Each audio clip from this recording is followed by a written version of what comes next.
Covid-19 has battered the global economy, causing the worst recession since the Great Depression of the 1930s.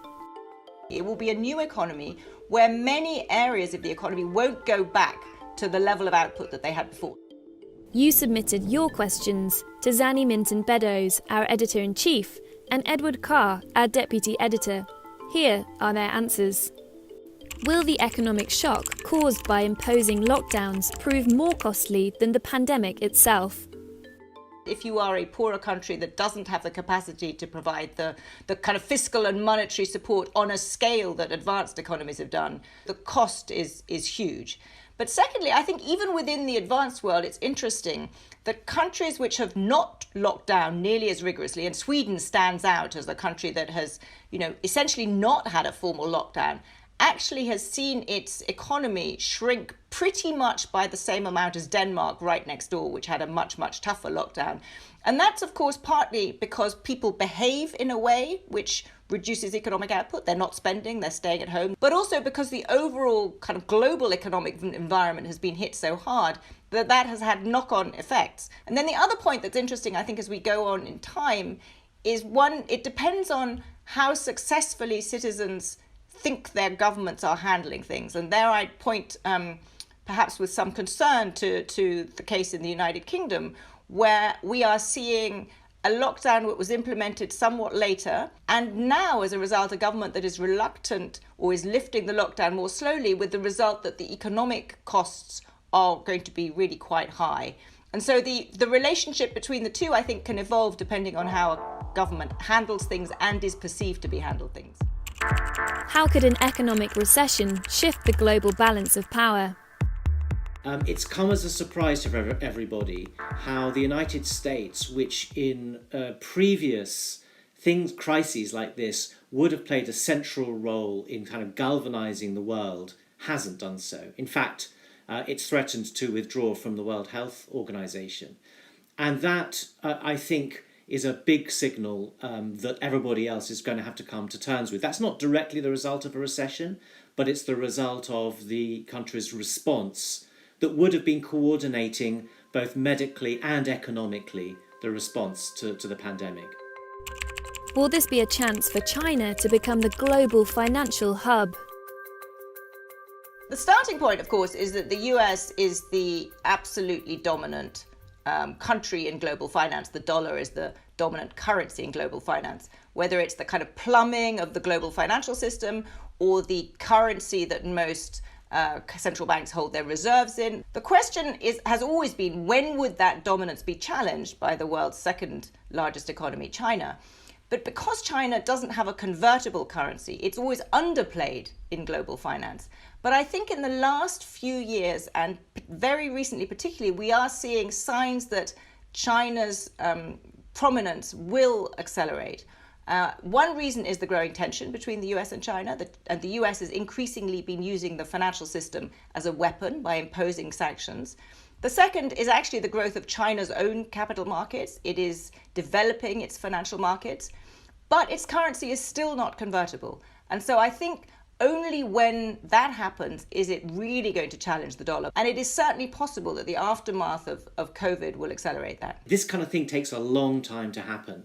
I mean, if you look at the last time this happened in the 20th century, when the dollar took over from the pound, it was quite a slow process. And, long after Britain's decline was very evident, the pound was still a very important global currency. So these transitions take a while. And it's not going to happen anytime soon, but the incentives are clearly growing. And there is actually one reason, Ed, I think, why this time might be a bit faster, which is China has done a huge amount to build up the sort of financial technology required for a digital world. If you look at the super apps within China, Alipay and all of those, they are much, much better and more sophisticated than what is in the West. And so I think they have moved ahead in actually the sort of financialization of the digital era in a way that could probably be exported, particularly to developing economies. And if developing economies are increasingly going to be forced to choose which ecosystem they're in, the Chinese one has some allure there.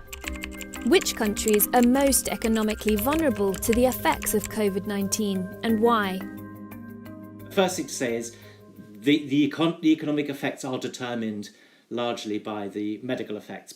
But then there are other things like which particular industries are important. So tourism seems to me to be a clear category where at least sort of 1 year's tourism is going to be very hard hit, and it might go on longer if the industry can't adapt and if there isn't a vaccine. So you should look for industries where people work in very close and confined conditions. Some of the garment industries where that's an important export sector, you might see that being a problem.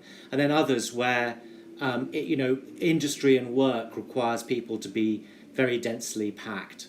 I think the one thing I'd add to that is countries whose governments don't have the capacity to borrow and to cushion this for their citizens. And that's particularly developing countries, heavily indebted developing countries, countries that have to rely on dollar borrowing.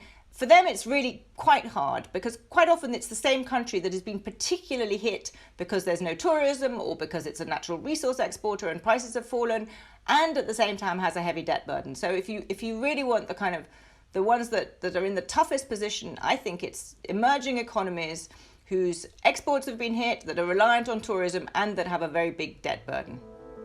What will the impact on the jobs market be for those graduating in 2020?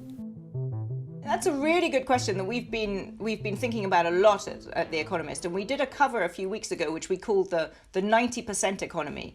And the argument of that cover is that when the economy recovered, we wouldn't be going back to the old economy. It will be a new economy where many areas of the economy won't go back to the level of output that they had before. That's why we called it the 90% economy. The other reason it's going to be hard right now is that the unemployment rate is high. The unemployment rate has surged, and even if it's come down in the United States a little bit, it's still remarkably high. So just finding a job is much harder.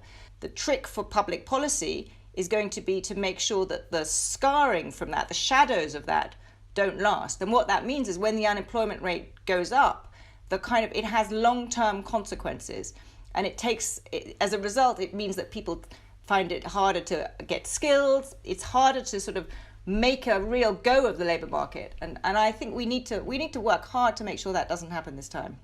I've seen one study in Britain that says that a third of graduates have had their offers delayed or withdrawn. So there's a sort of immediate effect.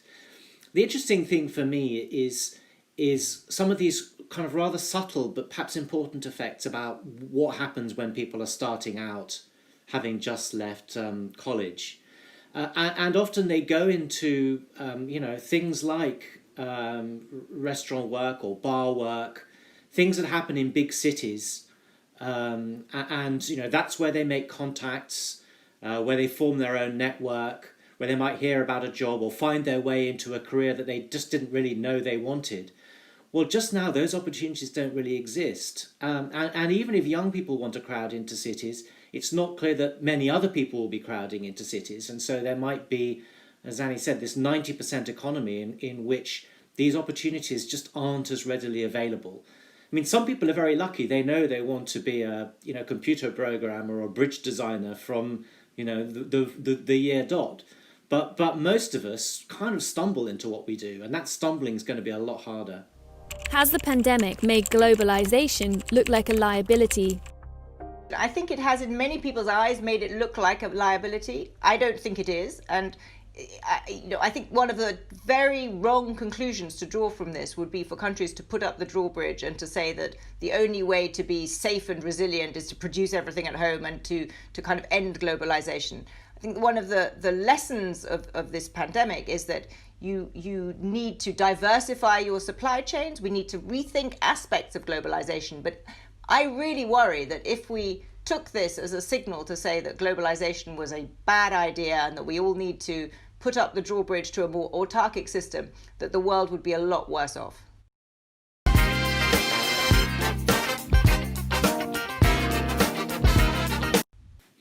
Yeah, I mean, it's an irony, isn't it, that the thing about the pandemic is it requires a global response, and no more so in finding medicines and vaccines, and then distributing and manufacturing them, and then ensuring that the best knowledge about treatment works. I mean, the best protection against a pandemic is a globalized system. You can read all of our coverage on COVID-19 by clicking the link opposite.